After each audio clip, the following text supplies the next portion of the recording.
মন চাই তাকে একটু চুমো দিই। হযরতে মূসা আলাইহিস সালাতু ওয়াস সালামকে কোলে উঠিয়ে নিলেন ফেরআউনের বিবি আসিয়া এই বাচ্চাকে কোলে নেওয়ার পরে বলতেছে, ফেরআউনের কাছে যায় বলতেছে, আমাদের যেহেতু সন্তান নাই, আজকে থেকে আমাদের সন্তান, তাকে আমরা লালিত পালিত করব, তাকে আমরা বড় করব। ফেরআউন যার ভয় করতেছিল, যাকে মারার জন্য, যাকে কতল করার জন্য, যাকে পৃথিবী থেকে বিদায় করার জন্য হাজার হাজার হাজার হাজার বাচ্চাকে কতল করলো, হাজার হাজার বাচ্চাকে ধ্বংস করলো, হাজার হাজার বাচ্চাকে মেরে ফেললো। এরপরে আল্লাহ রব্বুল আলামিন সেই ব্যক্তির ঘরেই হযরতে মূসা আলাইহিস সালাতু ওয়াস সালামকে লালিত পালিত করতেছেন, বড় করতেছেন। হযরতে মূসা আলাইহিস সালাতু ওয়াস সালাম ক্ষুধা পাইছেন, কান্না করতেছেন। ক্ষুধার কারণে হযরতে মূসা আলাইহিস সালাতু ওয়াস সালাম কান্না করতেছে। এত সুন্দর বাচ্চা কেমনে ফেরআউন মারে?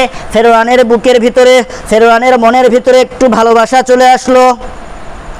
আল্লাহ রাব্বুল আলামিন যেহেতু হযরতে মূসা আলাইহিস সালাতু ওয়াস সালামের চেহারার ভিতর ভালোবাসা ঢেলে দিয়েছেন, যার কারণে হযরতে মূসা আলাইহিস সালাতু ওয়াস সালামকে সে আর কতল করতে চাইতেছে না। রাজ্যের ভিতর এলান করা হলো, আমার এই বাচ্চাকে যে দুধ পান করাইতে পারবে তাকে আমি খরচ দিব, সে আমার বাড়িতেই থাকবে।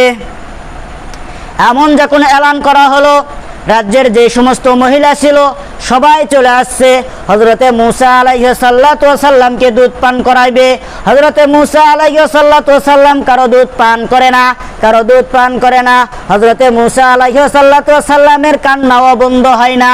হযরতে মূসা আলাইহিস সালাতু ওয়াস সালামের কান্না বন্ধ করার জন্য অনেক রকমের চেষ্টা করা হলো, কিন্তু কোনো চেষ্টায় কাজ হইতেছে না। কি করা যায়? ফেরআউনের বাড়ির একজন দাসী ছিলেন। সেই দাসী বলতেছে, অমুক এলাকার ভিতর একজন মহিলা আছে, এই মহিলার দুধ সব বাচ্চারাই পান করে। এই মহিলাকে ডাকা হোক। এই মহিলাকে যদি আনা হয়, আমার বিশ্বাস মূসা এই বাচ্চা সেই মহিলার দুধ পান করবে। এই দাসীর কথা শোনার পরে সেই মহিলার বাড়িতে চলে গেলেন। সেই মহিলা অন্য আর কেউ নাই, হযরতে মূসা আলাইহিস সালাতু ওয়াস সালামের জনম দুঃখিনী মা। হযরতে মূসা আলাইহিস সালাতু ওয়াস সালামের মার কাছে যখন চলে যাওয়ার পরে এলান করা হলো, বাদশা তোমাকে ডাকছে, ফেরআউন তোমাকে ডাকছে। হযরতে মূসা আলাইহিস সালাতু ওয়াস সালামের মা চলে আসলেন।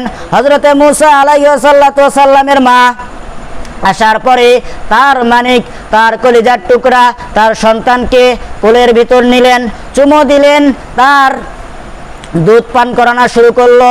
হযরতে মূসা আলাইহিস সালাতু ওয়াস সালামের মা যখনই বাচ্চাকে কোলে নিছেন, যখনই হযরতে মূসা আলাইহিস সালাতু ওয়াস সালামকে কোলে নিলেন, সঙ্গে সঙ্গে হযরতে মূসা আলাইহিস সালাতু ওয়াস সালামের কান্না বন্ধ হয়ে গেল।